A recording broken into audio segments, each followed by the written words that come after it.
2024年1月20号 ，JAXA 研制的 SLAM 月球着陆器成功在月球表面着陆。虽然 SLAM 的着陆姿态与原先预计的有些不符，着陆很长时间，太阳能电池板都不能发电。为了节省电力的消耗， JAXA 在 SLAM 着陆后不久就将 SLAM 置于低电量模式。但 JAXA 仍然根据 SLAM 在置于低电量模式前发回的信息，确定了 SLAM 的着陆位置，位置偏差大约是55米，满足不大于100米的要求。这是目前世界上最高的外星着陆精度。与之相比，嫦娥3号的位置偏差大约是600米，嫦娥4号的位置偏差是公里级的，嫦娥5号的位置偏差大约是2330米，而印度月船3号的位置偏差大约是360米。高精度的外星着陆对于人们开展外星探测和开发具有非常重要的意义。试想，如果你在月球某处发现了水，想再发射一个探测器去做更深入的调查，可这个探测器却落在了几公里之外，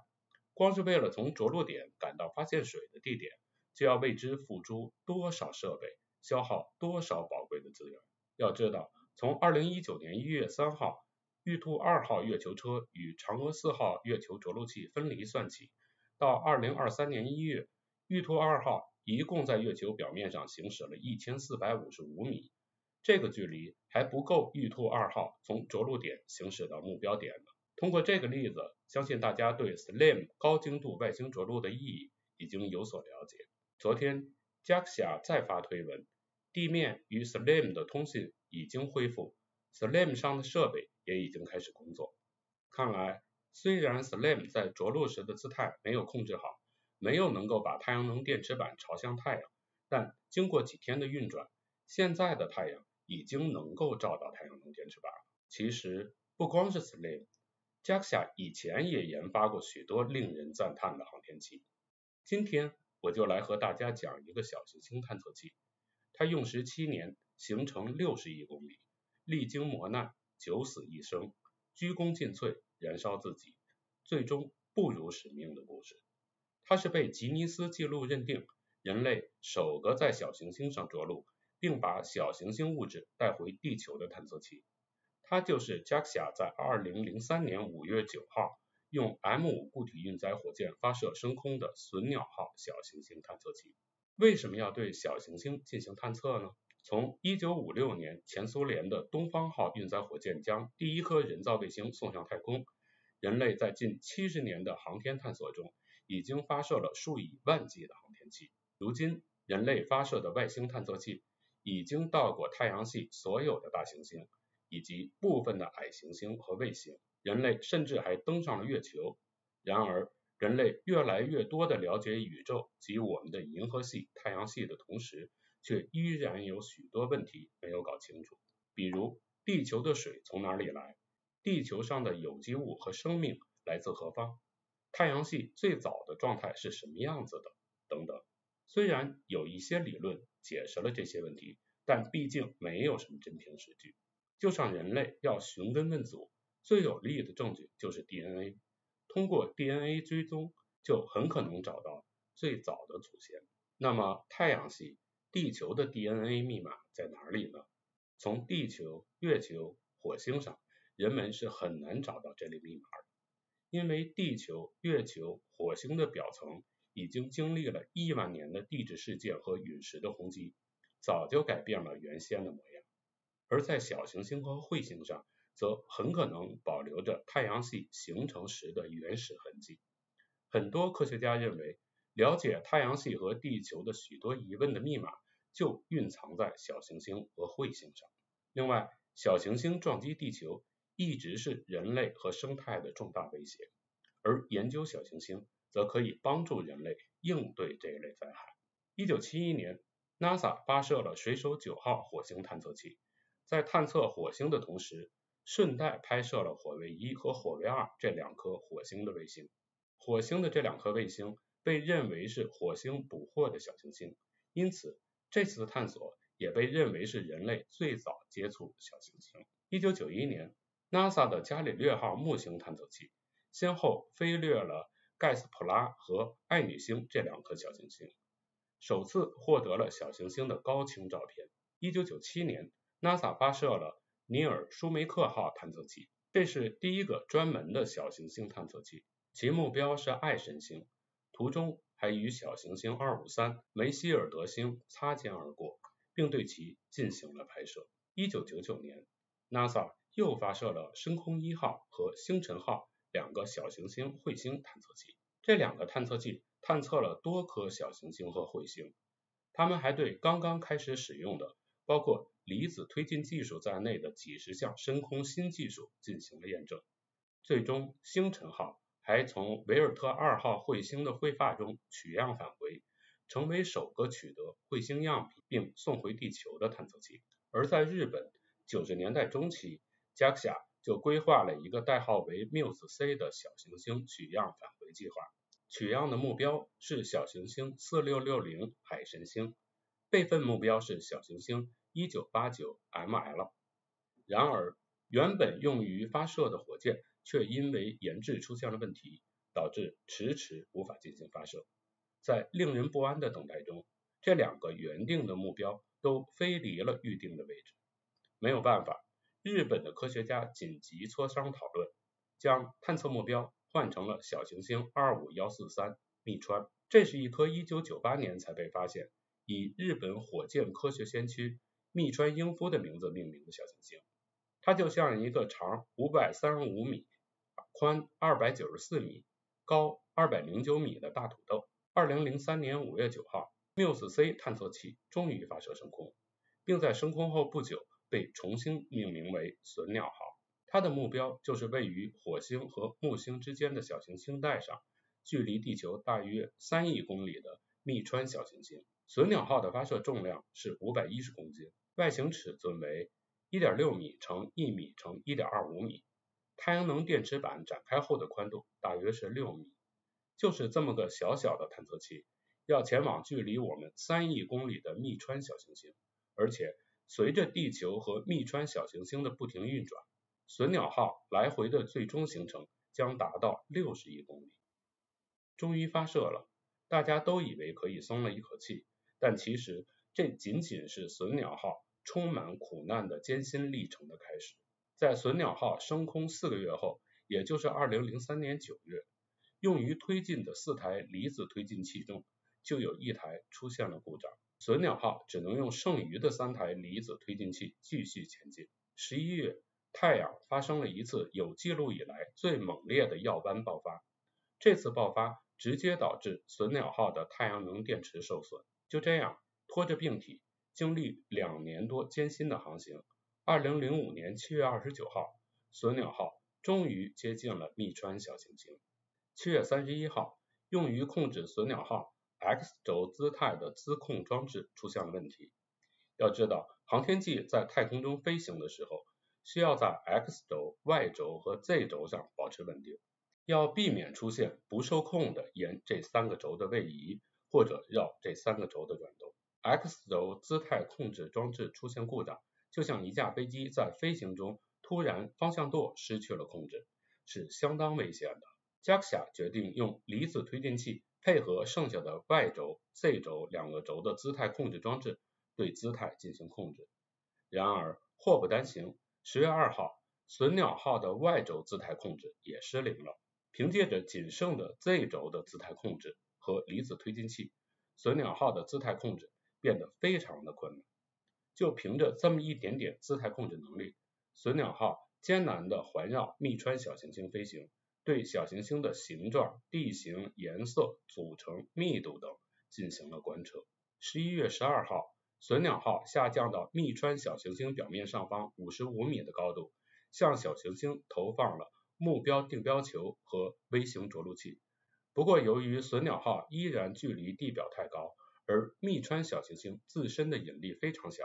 因此在这个高度下释放的目标定标球和微型着陆器都逃逸到了太空，没有落到小行星的表面。也就是在这个时候，一系列新的故障开始出现在隼鸟号上。由于 X 轴和 Y 轴姿态控制装置失效，隼鸟号的姿态控制能力变弱，不能使太阳能电池板稳定的指向太阳。隼鸟号出现了电力短缺问题，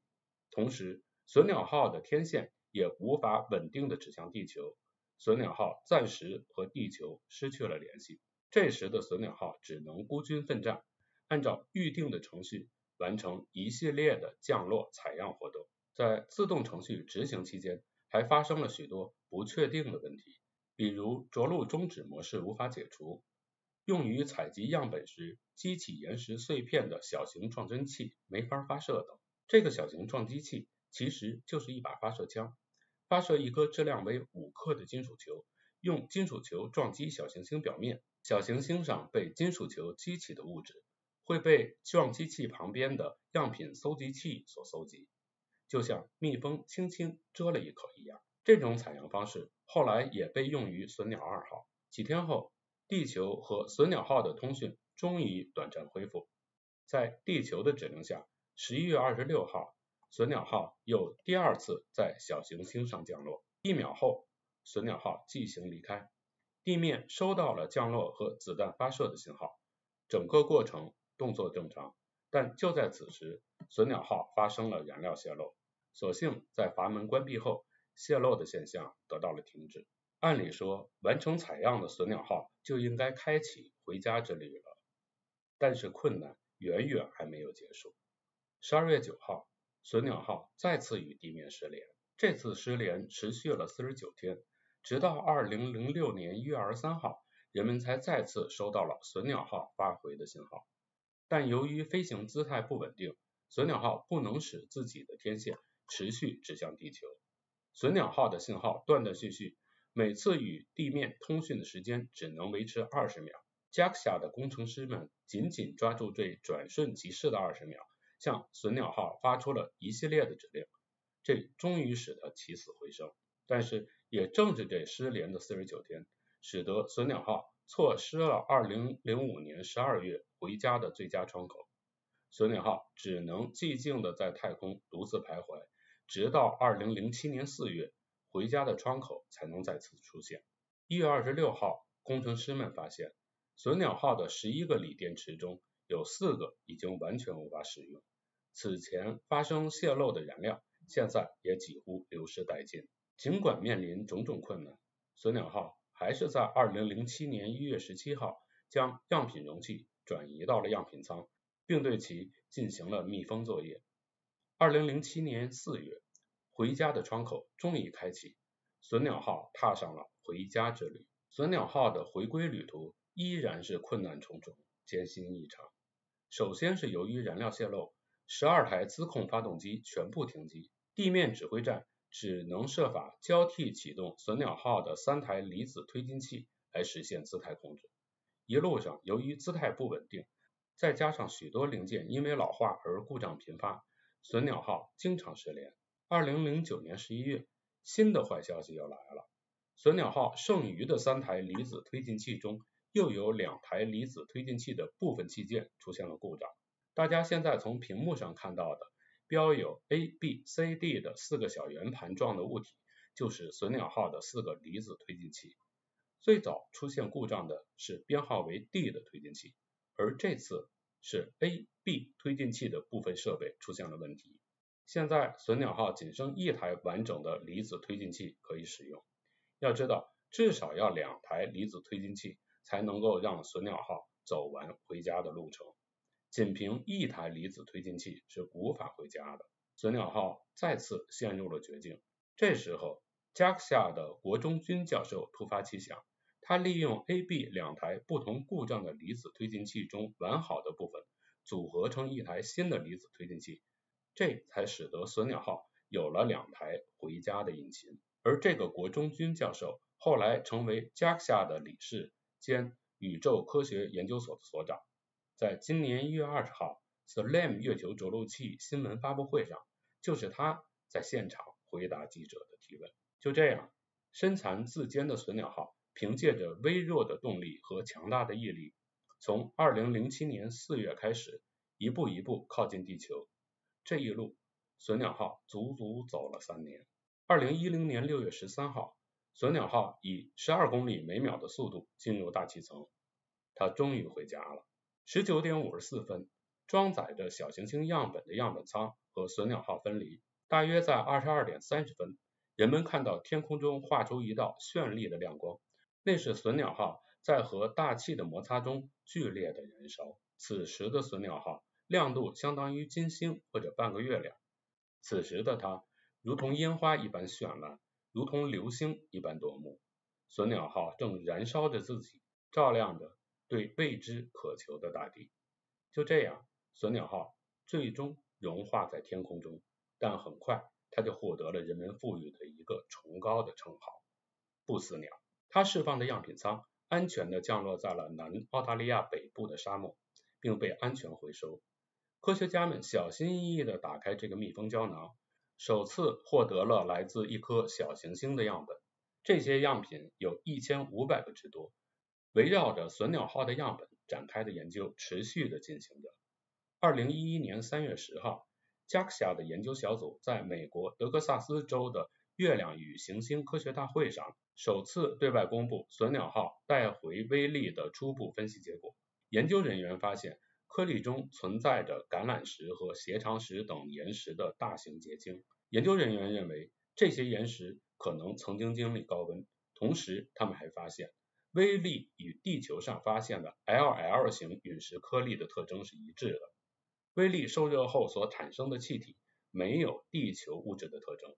此外，对岩石的检测中没有发现有机物、碳元素等与生命有关的物质。这些讯息对人们认识小行星甚至地球都有非常重要的意义。隼鸟号此行历时7年，行程60亿公里，相当于地球绕太阳转了6圈。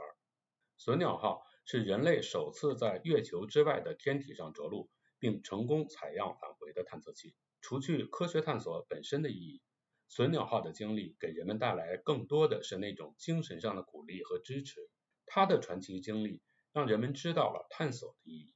面对突发状况，有时候我们可能看似已经无能为力，但有时候我们可以发挥聪明才智，想出对策，扭转局面。隼鸟号的历程比小说还有戏剧性，它的旅程堪称奇迹，而成就这一奇迹的就是 JAXA 的科学家和工程师们的信念、梦想、勇气和坚持。这一切自然逃不过电影导演、纪录片制作人的法眼。迄今为止，至少已经有3部关于隼鸟号的电影上映，纪录片和书籍也在相继发行。在2011年的电影《隼鸟号》中就有这样的片段：隼鸟号探测器弹出样本舱之后，在 JAXA 的工作人员以及全球宇宙爱好者的关注下，隼鸟号探测器如期冲入大气层，并发出一道耀眼的亮光。面对这样的悲情时刻，主人公 JAXA 职员水泽会说：“再设计另一个探测器。”没错，再设计另一个探测器。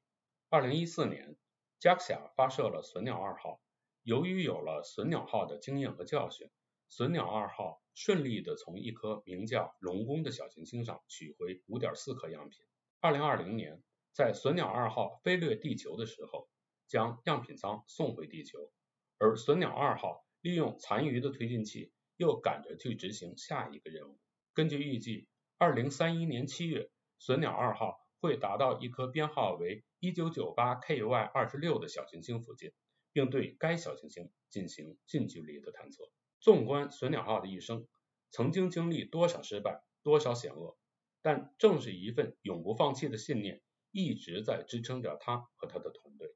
最终，隼鸟号的成功和他所获得的经验教训，一直还在影响着我们。他的故事也变成一个真实的传奇。好了，隼鸟号的故事到这里就暂时告一段落。不知道观众看了之后有怎样的感受？欢迎您给我留言，写出您的想法。今天的节目就到这里，谢谢您的收看，请您订阅我的频道，打开小铃铛，这样您就能收到我节目更新的通知。同时也欢迎您转发、评论、点赞。咱们下期节目再见。